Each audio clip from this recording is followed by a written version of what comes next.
It is August 4, 1944. Imagine you are standing at the bottom of a steep, secret staircase in Amsterdam.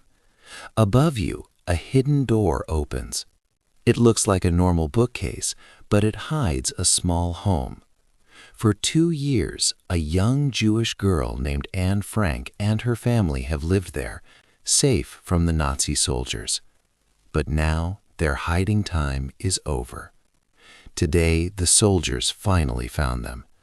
They will take Anne, her family, and their friends. They will send their bodies to terrible camps. Yet these evil men will never truly capture Anne. They will not silence her voice. Her words will live on, telling a powerful story of human strength and triumph over evil, long after she is gone. In that small, secret home, among their belongings, lies a special book. It is a small, red, checkered notebook. This is not just a simple diary where a girl writes her thoughts. It is a secret weapon, more powerful than any gun. Millions of books were lost during the war, but this specific one survived. It holds a unique story that will change the world. The air fills with sudden noise, shouts, and heavy boots on the floor above. The soldiers are everywhere, taking each person. In the rush and deep fear, the red checkered notebook falls. It lands open on the wooden floor. Heavy boots walk around it, but no one sees it. The book is left behind, alone, waiting.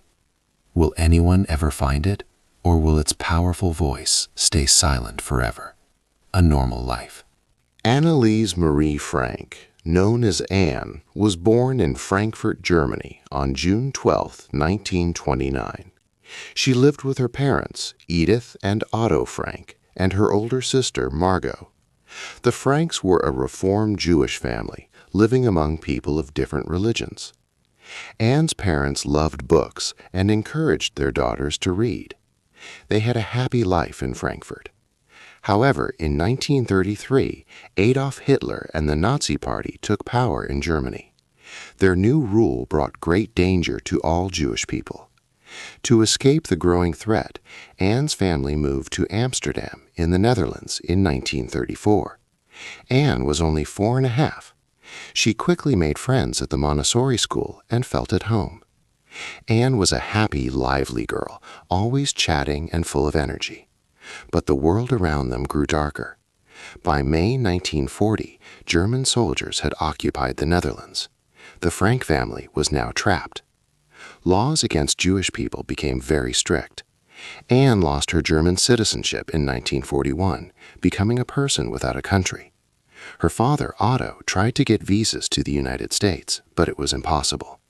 The normal, happy life Anne knew was quickly ending. The situation for Jewish families in Amsterdam became critical. People were being taken away. In July 1942, Anne's older sister Margot received a terrible letter. It was a call-up notice from the Central Office for Jewish Immigration. This letter ordered her to report for forced labor in a camp. This meant the family had to go into hiding at once. They had planned to hide later, but now there was no more time to wait. Just 1 month before this, on her 13th birthday, Anne had received a very special gift, a red and white checkered diary with a small lock. She decided to write down her thoughts and named it Kitty. This diary became her closest silent friend, holding all the secrets and feelings Anne could not share with anyone else, not even her own parents. The morning of Monday, July 6, 1942, was rainy and gray. The Frank family began their urgent move to a secret hiding place. They made their apartment look like they had left quickly, to confuse anyone looking for them. Otto, Edith, and Anne walked through the streets, careful not to be seen, as Jewish people were forbidden from using public transport. Margot went ahead by bicycle with a trusted helper. They were leaving their home and familiar life behind. Then, as they made final preparations, the loud ring of the doorbell cut through the quiet morning. It was a sound that meant the time for freedom was truly over, and the time for hiding had now truly begun. The secret room. The morning of July 6, 1942, was cloudy and wet. The Frank family had to move quickly. Margot had received a call-up notice, so they could not wait. To create a false trail, they left their apartment messy. Clothes lay on chairs. Dishes were unwashed. This made it look like they had left suddenly. Otto, Edith, and Anne walked for several kilometers through the city streets. Jews were not allowed public transport. Margot rode her bicycle with Miep Gies. Miep was one of their most trusted friends and helpers. It was a dangerous journey. Their new home was a secret place called the Secret Annex. It was not in the quiet countryside. Instead, it was right in the middle of busy Amsterdam. This was unusual, but also clever. Who would look for them in a working office building? The annex was in the back part of the building where Otto Frank, Anne's father, worked. It was a 3-story space hidden from view. A large movable bookcase covered the entrance to the annex. It looked just like a normal bookshelf, but it was their only door to the hidden world. Life inside the secret annex had very strict rules. During the daytime, everyone had to be extremely quiet. No loud footsteps, no flushing the toilet, no talking above a whisper. This was because normal workers were in the offices below. Any unexpected sound could easily reveal their presence. It was more than a game, it was deadly serious. Their survival depended on following these rules perfectly every second. They learned to live in constant silence. Many brave people helped the Frank family. Miep Gies was one of their main helpers. Victor Kugler, Johannes Kleiman, and Beb Foskeuel also provided support. These dedicated helpers were their only link to the outside world. They brought food, fresh water, and news. Each day they risked their own freedom and lives. If the Nazis discovered they were sheltering Jews, the helpers would also face terrible punishment. Their courage made them true lifelines. The days turned into weeks. One quiet afternoon, everyone was sitting still, trying not to make a sound. Suddenly, there was a loud, sharp knock. It was not on the secret bookcase door, but on a different door nearby, leading to the warehouse. The sound echoed through the silent rooms. Fear spread through everyone. They all froze, holding their breath. Their hearts beat fast. They heard a stranger's voice outside, asking a question. Was it a delivery, or had someone found them? Was their hidden life finally over? 4. Living with others. The secret annex, already a small hiding place for the Franks, soon welcomed more people. On July 13, 1942, the Van Pels family arrived. Herman, August, and their 16-year-old son, Peter. They needed a safe place too. Then, in November of the same year, Fritz Pfeffer, a dentist and a friend, also moved into the hidden rooms. Now, 8 people were trying to live together in the very confined space behind the bookcase. Living so closely, day after day, without fresh air or much privacy, created many challenges. The small space felt even smaller. Anne wrote in her diary about her first happiness at having new people to talk to, especially Peter. However, soon small arguments and strong feelings started to grow between the adults. Life in such tight hiding was difficult for everyone, and constant fear made daily life very tense. Anne found it especially hard to share her small room with Mr. Pfeffer. She thought he was annoying and did not like his presence. She also often disagreed with Mrs. Van Pels, sometimes finding her foolish. Anne thought both Mr. Van Pels and Mr. Pfeffer were sometimes selfish, especially with food. Everyone was under immense pressure, and Anne's diary gives her young thoughts, but it is important to remember that all the adults were also struggling with deep fear. Anne also wrote a lot about her difficult relationship with her mother, Edith. She felt her mother was sometimes careless or used sharp, critical words towards her. On November 7, 1942, Anne even wrote in her diary that her mother was not a mother to her, showing deep frustration. But as Anne grew older and spent more time thinking, she reflected differently on these harsh words. She later wrote that she felt ashamed of her earlier feelings. She began to understand that many of their differences came from misunderstandings. With this new understanding, Anne started to treat her mother with more tolerance and respect. Every day in the secret annex brought new worries and dangers. The people in hiding had to be extremely quiet during the day. Even small sounds could put their lives at risk. One night, a sudden, terrible noise from downstairs woke everyone. It sounded loudly like someone was breaking into the offices below. Heartbeats raced in the dark. Was it thieves? Or, far worse, was it the police finally coming to search the building? Everyone froze in their beds, listening intently. They wondered with terrified hearts if the noise meant the police would soon storm up the stairs. The tense silence that followed the loud crash was even more terrifying than the noise itself. 5. The girl who wrote.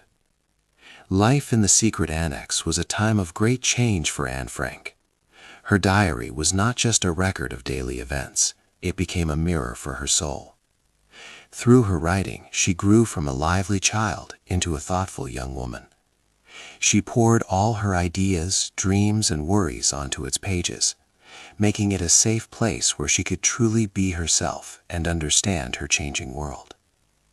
As Anne grew, she explored many new feelings and thoughts in her diary. She wrote honestly about her body's changes and what it meant to mature.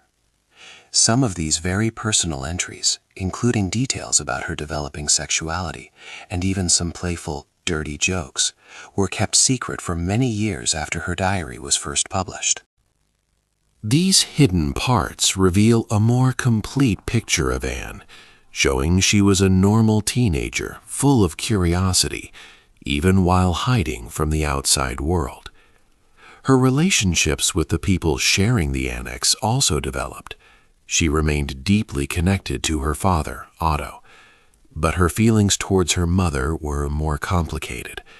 She often wrote about her frustrations and anger with her mother.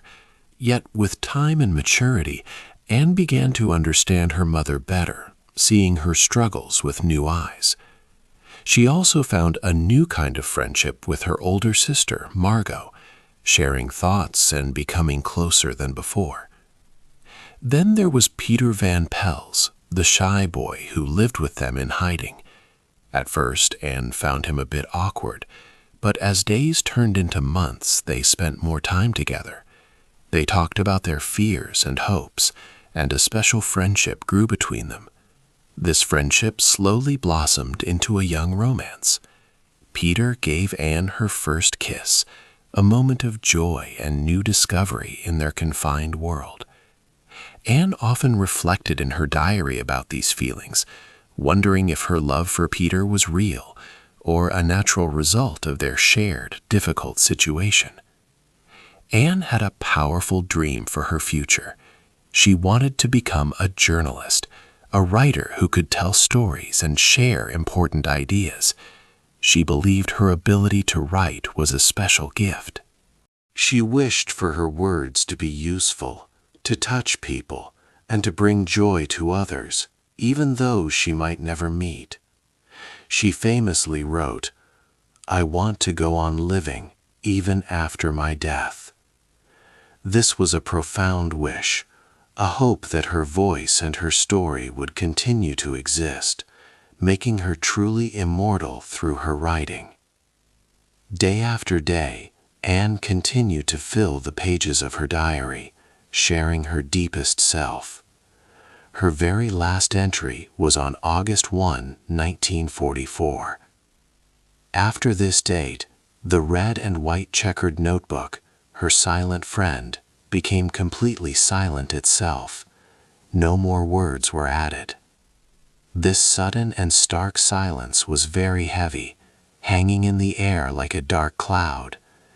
It hinted that the secret they had kept for so long might soon be revealed, and their time in hiding was coming to an end. 6. The police arrive. On August 4, 1944, the quiet in the secret annex ended. German police, called the Grüne Polizei, suddenly came into the building on Prinzengracht. They found the hidden door, the one behind the bookcase. SS officer Karl Silberbauer led them. The people hiding felt great fear. The Frank family, the Van Pels family, and Fritz Pfeffer were all discovered. No one truly knows who told the police about their secret place. It is still a cold case today. Was it someone who worked in the warehouse below? Maybe the sister of a kind helper, Nellie, who had connections with the Nazis. Or could it have been a Jewish notary, Arnold Vandenberg, trying to save his own family by giving names to the police? The reasons remain unclear. In the rush and panic of the arrest, the people tried to hide their small valuable things. But in the noise and confusion, Anne's red and white checkered diary fell to the floor. It was left there, forgotten by the officers. They did not know this simple book held the strong voice of a young girl. They did not know it would one day tell her story to the whole world, a story that would live forever. The police took everyone away from the secret annex. They were brought to a police office for questions. 2 of their brave helpers, Victor Kugler and Johannes Kleiman, were also arrested. They were sent to jail. Miep Gies and Bep Vlaskuyal, the other helpers, faced threats and questions from the security police, but they were not taken to prison. Soon after, Miep and Bep returned to the empty hiding place. On the floor, among the mess, they found Anne's papers. They carefully gathered the diary pages and other writings, keeping them safe. They hoped Anne would come back and want them. But the families were sent away, first to a crowded prison, then to Westerbork, a camp in Holland.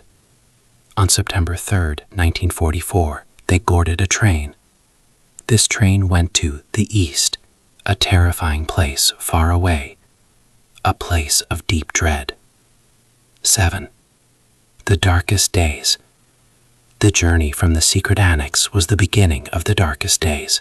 First, the family was taken to Westerbork, a transit camp in the Netherlands. It was a temporary stop, a place of waiting and fear. Then, on September 3, 1944, they were put on a train.